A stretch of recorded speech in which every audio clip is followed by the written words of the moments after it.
All right, so this lecture here, chapter 20, part 2, is going to round out all the information that you'll need for exam 1. So we're going to be talking specifically about blood vessels. So these are the conducting tubes that essentially distribute the blood. There are 3 primary types of blood vessels in our bodies. We have arteries, capillaries, and veins. So let's talk about what each of those are. The arteries carry the blood away from the heart. The veins return the blood from the capillaries to the heart. And our capillaries are our smallest, most abundant type of blood vessel. So they're going to permit the diffusion between the bloodstream and the interstitial fluids. So once again, the arteries carry the blood away from the heart to the capillaries. The veins return the blood from the capillaries to the heart. So in lab, you'll have a chance to kind of delve more into that, recognizing the arteries versus the veins. And so we're going to look at arteries and we'll notice, they tend to have round, pretty thick walls, while the veins tend to be more flattened and collapsed or irregularly shaped. Usually they have much thinner walls. We're going to be introduced to a term. It's basically an innermost layer, and it's called the tunica interna. So it's a layer of the arteries, which we'll learn is rippled and possesses an internal elastic membrane. And then there's also a tunica interna of the veins, which is smooth, and the internal elastic membrane is actually absent.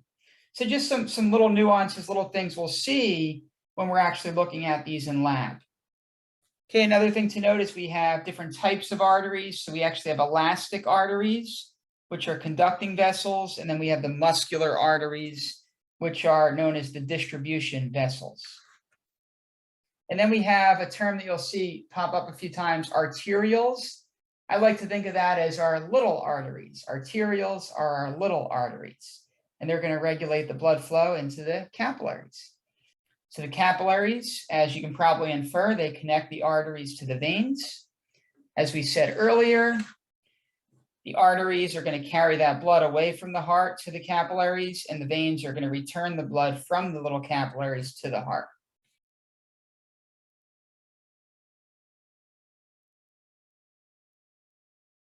So let's start to bring this all together as we talk about blood vessels and the flow of blood. So we can see that in cardiovascular circulation, as it says here, the pulmonary circuit moves the blood from the right side of the heart to the lungs. We know that's where it becomes oxygenated at the lungs, and then back to the heart. So as we said in one of my first lectures, we're always going heart to lungs to heart to body, heart to lungs to heart to body.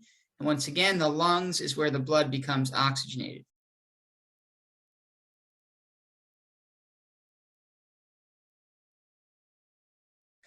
Okay, as I said earlier in my little introduction, we have arteries and veins that pretty much have the same general features. Okay, we can see features that are in arteries that are also in veins.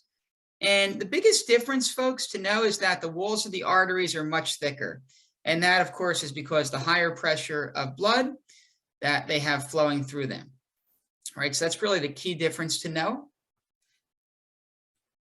And let's compare some of these features and structures in a little bit more detail.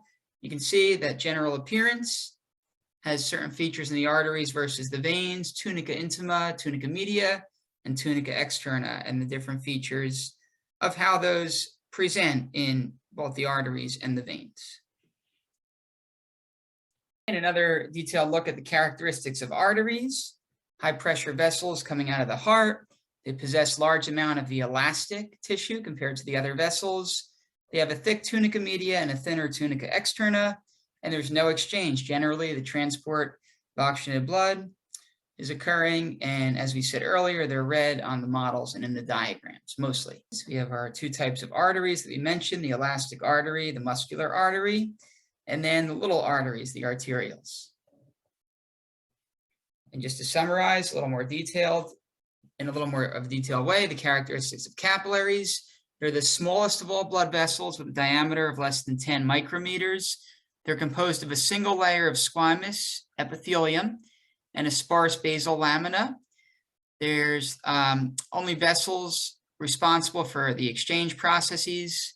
Capillaries can also be broken down into different types. You have continuous, fenestrated, and sinusoid. So a couple of unique things about each. The continuous capillaries possess an uninterrupted layer of the squamous cells. The cells are connected by tight junctions, which we learned about briefly in AMP1, and they have very few intercellular clefts. They're most commonly found in our bodies in the skin, in our muscles, and also in our brain tissue. Then as far as the fenestrated capillaries go, they're most common in areas where filtration and absorption of dissolved particles is important for the organ functions, and they're found mostly, I would say, in the digestive tract, the endocrine glands, and the kidneys. And then finally, the sinusoidal capillaries.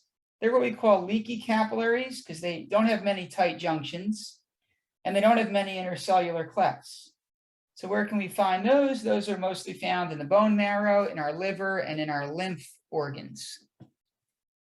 Okay, here's a look at the capillary beds. And now let's get into the characteristics of veins. So our veins are considered low pressure vessels. They possess valves to prevent the backflow. They have a thick tuna externa and a thin tunica media. And they're generally the transport is of deoxygenated blood. And we know that they're blue on the models and in the diagrams for the most part. We talked about arterioles and arteries, arterioles being our little arteries. With the veins, we have venules. And so the venules I would describe as our little veins. Okay, so we looked at some normal veins in the pictures previously. It's important for you to be mindful of the pathology called varicose veins. So these are when someone has really enlarged veins, and they most commonly appear in the legs and the feet.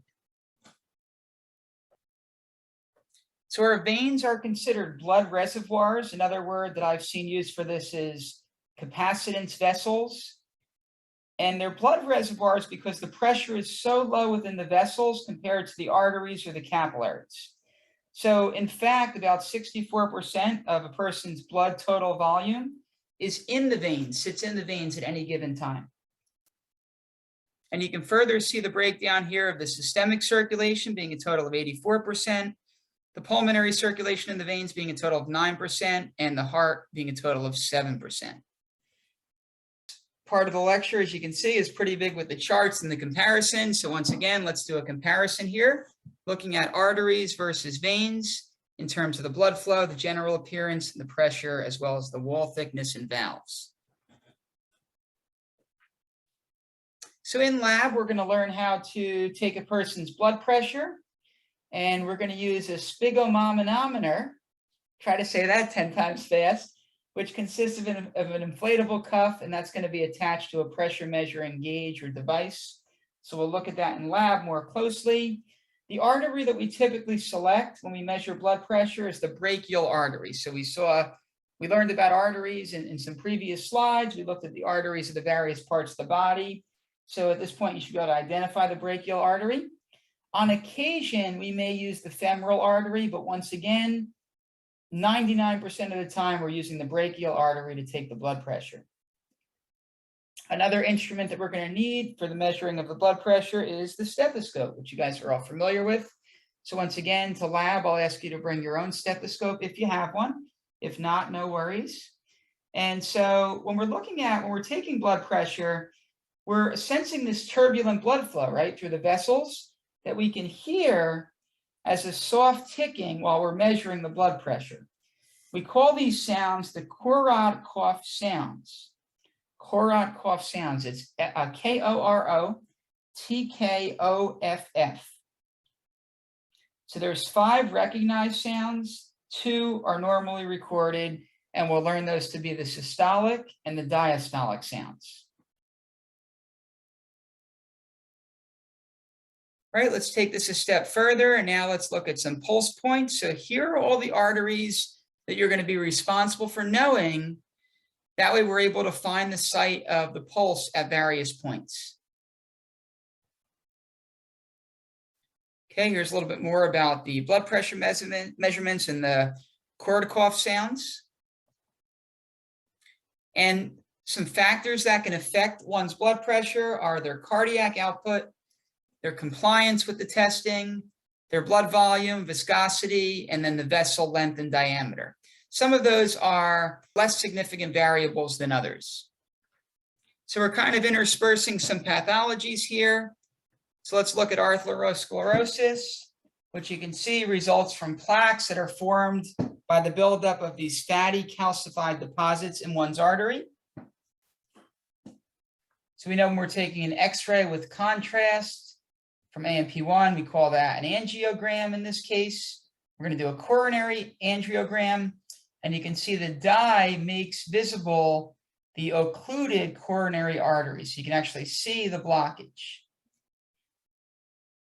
And you can see that these blockages can lead to ischemia, which we learned about, hypoxia. And obviously this could be very dangerous if it's uncorrected, could lead to a heart attack. And I'm going to conclude the lecture there. I really want you to focus in on the points that I tried to augment in the lectures. Obviously for exam 1, everything from the recorded lectures to the PowerPoints to your lecture notes and the resources posted on Blackboard are all fair game. But I hope through the different recorded lectures that we did, you were able to get the themes that I really want you to focus in on for preparation for the exam 1. So that concludes the lecture. And again, as always, let me know if you have any questions.